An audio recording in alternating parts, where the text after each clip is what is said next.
Hi, hello everyone, welcome to Gintama Sensei no class. Today the topic we are going to talk about is uniqueness. Does anyone know what makes something unique from others? Hi, Shinbaji-kun. In the dictionary, it's defined as being the only one of its kind, unlike anything else, or more generally saying, it's unusual or special in some way. Hi, thank you for your boring answer, Shinbaji-kun. お前廊下に立ってなさい。 Let's start again. Hi everyone, this is Bohan. Welcome to my video essay. The topic of my choice is about what makes Gintama so special, so unique from other animes. Personally, I think Gintama is unique because of its way of forming and presenting the long series, its wonderful humor with tons of interesting netas, amazing character build-up skills, and unusual way of telling life lessons. Before I dive into this long thesis about how Gintama is special, I thought I should start with a little background information about Gintama and also the author Sorachi.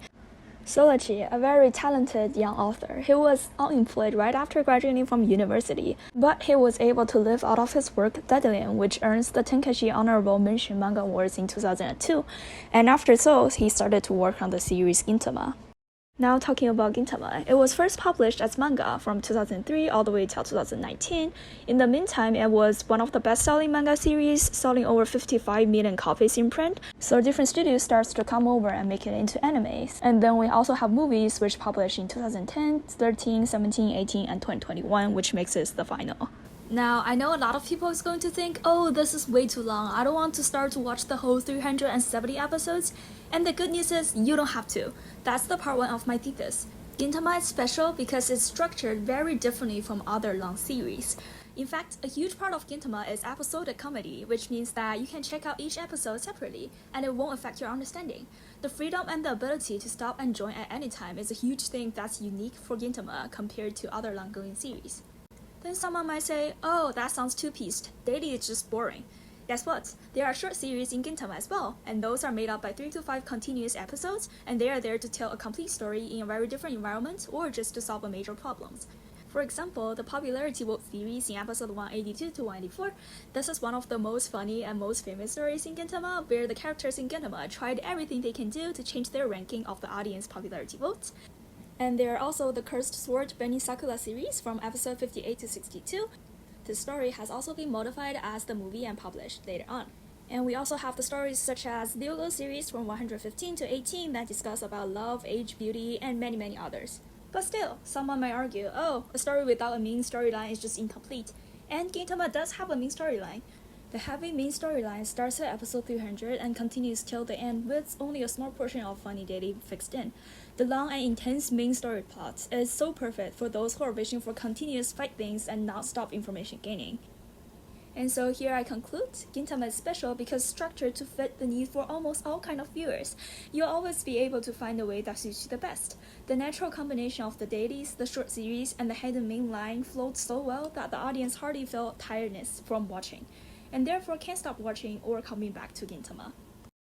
Many, or say most people's first impression of Gintama is probably hilarious, funny, super interesting, and this is because the author included millions of netas and jokes in the anime. The author not only uses netas that are very famous, he also creates many of his own that just sticks in viewers' head forever.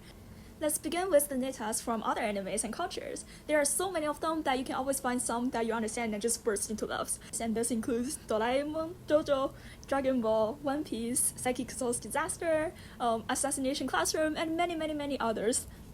Out of the million netas, there's always something that you know well and has a personal attachment to. With this heavy amount of emotional put it in, Gintama is not just Gintama itself, but some special thing that can be continuously reminded by many different clues from any time in your life. Gintama is the one and only anime that played with this many famous work in anime history. Now let's dive into the original netas created by Gintama, and this include 100 ways of BG only. Unlike other animes, when the anime producers need to waste some time for saving budget, Gintama never uses flashback memories. Gintama just put a background picture up there, and then just start talking. And the characters will just say lines like, the production group used all of our budget on last series, so let's think of some ways to waste about 5 minutes in this episode.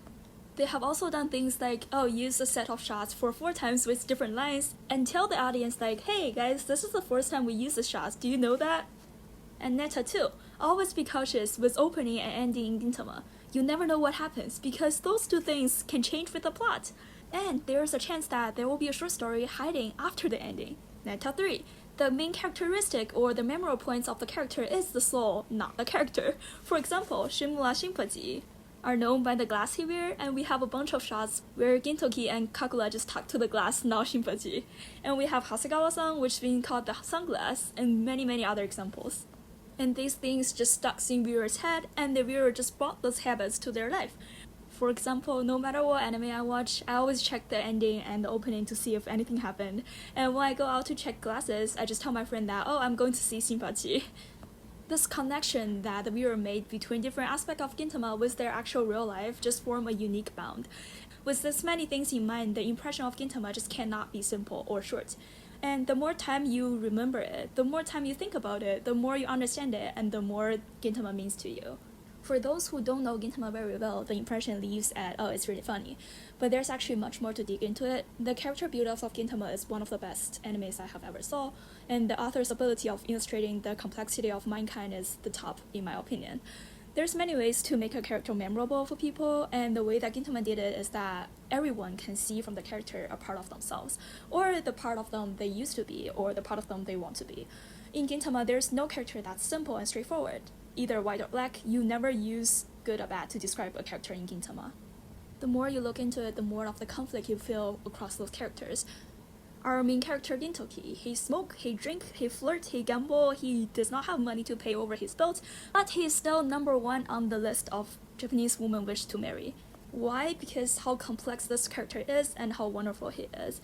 He has been through a very dark history that after 10 years he still dreamed back to that time and trying to find a better solution to do it. He could risk his life for everything because he doesn't think himself is worthy, and there are just many aspects that you'll eventually realize, the core of this comedy is tragedy. The background music and the drawing style can change from very happy to very sad in the second, and you can change from laughing out loud to crying out hard in 30 seconds. The complexity of different characters is what makes this show so unique, so realistic, that you can feel what the characters are feeling.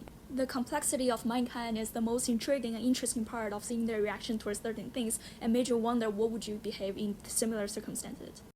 There are so many times that other animes did is like, oh, the evil will never win. You never see this type of wording treatment in Gintama. You went through the anime, and at some time later on in your life, you just realize, oh, this is what they were trying to say. It's like they gave you a cool idea, but the detail of it is based on itself, is unique to your own reflection. And this thought process that's individual to you makes us unique and special to yourself only, rather than a thing for everybody to learn and share. And as for suggestion for future animes, Gintama is so special that you can hardly find a similar type anime, but you can always find some aspect that's similar with this aspect of Gintama. For example, if you like the fight things, you can always go to for Jujutsu Kaisen and Mob Psycho 100. If you like the funniest aspect, you can go to the daily lives of high school boys or the disaster life of Sakikuso. And this is the end of my video essay. Thank you for watching. Please go ahead and watch Gintama.